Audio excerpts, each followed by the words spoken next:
السلام عليكم ورحمة الله. ازيكم؟ عاملين ايه؟ ان شاء الله تكونوا بخير. عندي شوية مواعين زي ما انتم ما شايفين، الحوض مليان على اخره وكل مكان في المطبخ عندي مليان.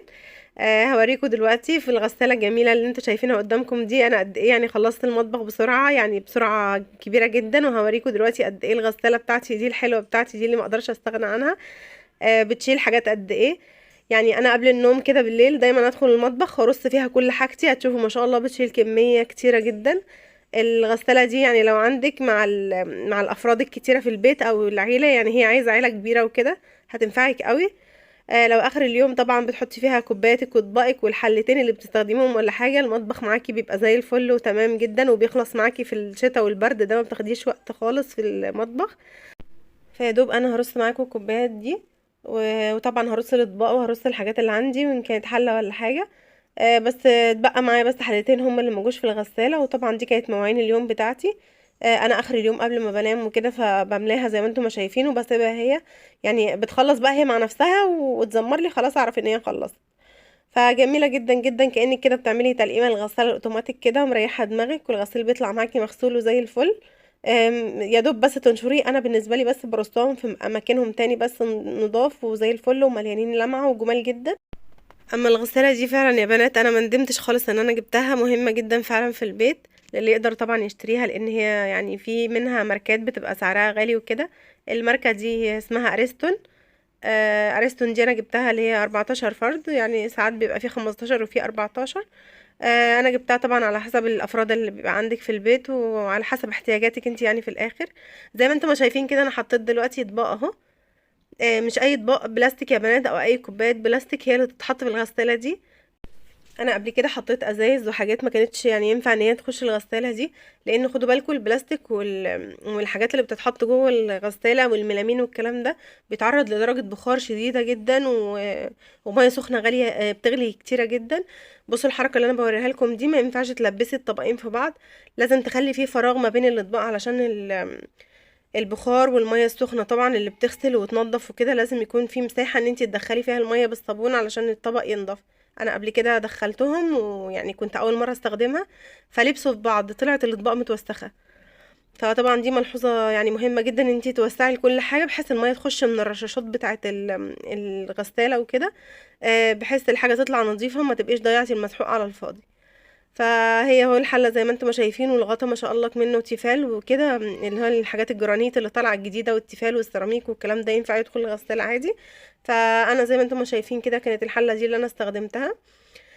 طبعا ما شاء الله والله بتشيل كتير جدا، انا بصراحه دي ما اثرتش معايا خالص. الغساله دي 5 رشاش. هي اريستون 5 رشاش، ال5 رشاش دول يعني بيمسكوا الحاجه، يعني زي ما تقولي كده بينضفوها تنظيفه زي الفل. في طبعا بيبقى 3 رشاش و4 رشاش وكده، لكن انا جبتها شوفوا البرتقاني اللي تحت ده.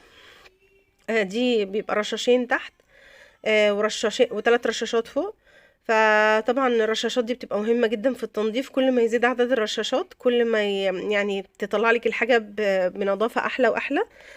فانا رشيت يعني رصيت كده معاكم تحت الاطباق اللي انا استخدمتها في اليوم. وطبعا الكوبايات زي ما انتم ما شايفين، وده الدرج بقى بتاع المعالق، هو فوق الدرج بتاع الكوبايات بالظبط. فبيبقى درج صغير كده، في بداله طبعا بيبقى فيه سله زي بتاعه المعالق اللي بترصي فيها المعالق، والصفايه بتاعه المعالق دي. في بتبقى في الغساله اللي هي مثلا بتكون مثلا 8 فرد او كده، لكن ديك منها 14 فرد. انا بفضل اللي هي يكون كده المعالق في فراغات بينها عشان تنضف برضو كويس. شوفوا ما شاء الله انا رصيت كله دلوقتي اهو، حبيت ان انا اوريكم ان انا رصيت كله كويس جدا. دي هي استخداماتي في اليوم. جينا بقى لنقطة المسحوق. انا ما كانش عندي اللي هو البودر المسحوق البودر، بس كان عندي اللي هي الاقراص دي، وانا بحب جدا الاقراص دي. يعني انا بستمتع وانا بغسلها، والغسالة يعني زي ما تقولوا كده بتزغرط كده بتلعلط. الحاجة بتطلع جميلة جدا. هو بيبقى عبارة عن الربسو اللي ورا ده الابيض، وده الزيت وده الملح بتاعها، يعني هو قرص متكامل لكل حاجة، مش ناقصه اي حاجة. فبتحطيه بيبقى هو خلاص كافي، ما بتحطيش مسحوق ولا بتحطي اي حاجة تانية. يلا بقى رصينا المواعين وحطينا القرص بتاعنا وقفلنا الغسالة، يلا بقى نبدأ نشغلها مع بعض. ده زرار التشغيل، معلش الكاميرا بس أمامية فعكس الكلام. أنا أكتر بروجرام يعني برنامج بستخدمه هو البروجرام نمبر 4 ده، رقم 4. اللي هو بيشتغل ساعة و20 دقيقة. معلش بس هي الكاميرا امامية زي ما بقول لكم، فعكسة بس معايا الكلام. انا هعدلها لكم بعد شوية. بصوا بقى زرار الامان بتاع الاطفال طبعا، عشان العبث بتاع الاطفال، انا تدوسي عليه جامد حتى تحتيه علامة المفتاح فظهرت على الشاشة. بس انا طبعا دلوقتي هقفلها واوريكم ايه الصح. يلا بقى نشغلها تاني من الاول. وهنجيب برضو رقم البرنامج بتاعنا اللي هو البرنامج 4. وقبل ما تشغليها تدوسي على زرار القرص، الزرار ده تحتيه علامة القرص، لازم تدوسي علامة يعني تدوسي دوسة جامدة جدا عشان يظهر القرص على الشاشة زي ما انتم ما شايفين. لما ظهر القرص قدامنا كده يبقى انت كده هتستخدمي، يعني كده الغسالة هتفهم ان انت خلاص هتستخدمي القرص بس. القرص المسحوق بتاع القرص والزيت بتاع القرص والملح بتاع القرص. تمام. مش هتروح للملح التاني اللي في الغسالة، ولا هتروح للزيت التاني اللي في الغسالة، ولا هتروح للمسحوق ان كان في مسحوق في الغسالة. يا رب كده ان شاء الله تكون وضحت. فهو الراجل لما جالي قال لي لا لازم تدوسي على زرار القرص ان كنتي هتحطي القرص. لو ما دوستيش ايه اللي هيحصل؟ هيستخدم المسحوق الموجود التاني وهيستخدم الزيت الموجود في الغسالة برضو، هيستخدم كده الاتنين، يعني هيستهلك القرص وهيستهلك الحاجات التانية برضو الموجودة، الملح والزيت اللي في الغسالة. طبعا قلت بس لمعها معاكم كده عشان مكان البصمات بتاعت الولاد وكده. ده طبعا منظر الغسيل. شوفوا بقى الكوبايات طالعة كريستال بجد، يعني جميلة جدا. شوفوا اللمعة بتاعتها، والقرص الزيت بتاع القرص ده بيبقى رهيب، يعني بيطلع الحاجة ليها لمعة وجميلة جدا. انا يعني بحب جدا الغسالة دي لان هي يعني بتطلع الكوبايات عكس ما انتي ما بتغسليها على ايدك خالص. لما تيجي تغسليها على ايدك بحس ان هي ما بتطلعش باللمعة دي نهائي. فبحط القرص وانسى بقى، يعني كل حاجة بتطلع عليها لمعة جميلة، المعالق والكوبايات والاطباق يعني حاجة تانية خالص، بتنقلهم نقلة تانية خالص. فانا بالنسبة لي الحمد لله رب العالمين ان ربنا كرمني بالغسالة دي فعلا. وهي احسن وقت ليها ان تكوني مثلا في عزومة او كده وفي الشتاء، يعني هي فعلا دواكي في الشتاء.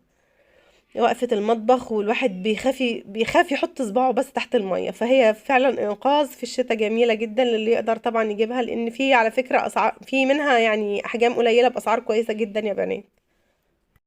لكن دي ماركة اريستون طبعا معروفة ان هي بتبقى حاجاتها غالية وهي ماركة معروفة طبعا وكده. فانا كنت جايباها دي اريستون 14 فرد ب 12,000 جنيه ونص جنيه مصري.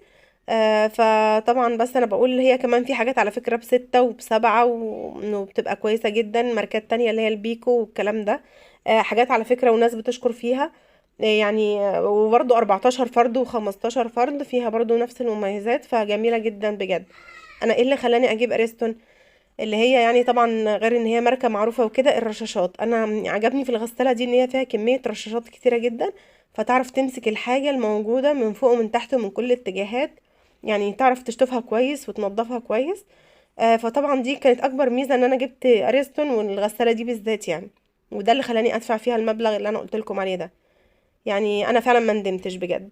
بس يعني ندمت برضو ساعات على المبلغ اللي انا دفعته، كنت اقدر اجيب برضو يعني الماركات اللي هي البيكو والحاجات التانية دي، برضو الناس بتشكر فيها وكده. بس يعني انا بالنسبة لي انا مرتاحة لها بالنسبة للرشاشات اللي انا شفتها فيها والنظافة يعني النظافة النهائية للحاجة دي جميلة جدا. وطبعا ده كان الفيديو بتاعنا النهاردة، حبيت اوريكم غسالة الانقاذ بتاعتي في الشتاء ومع العزومات الكبيرة وكده. يا رب يكون طبعا عجبكم وقدرت ان انا افيدكم، وانا اسفة جدا على دور البرد اللي عندي. ان شاء الله الفيديو اللي بعد كده اكون خفيت ان شاء الله، ادعولي. لايك الفيديو واشتراك في القناة، واشوفكم في فيديو جديد. باي باي.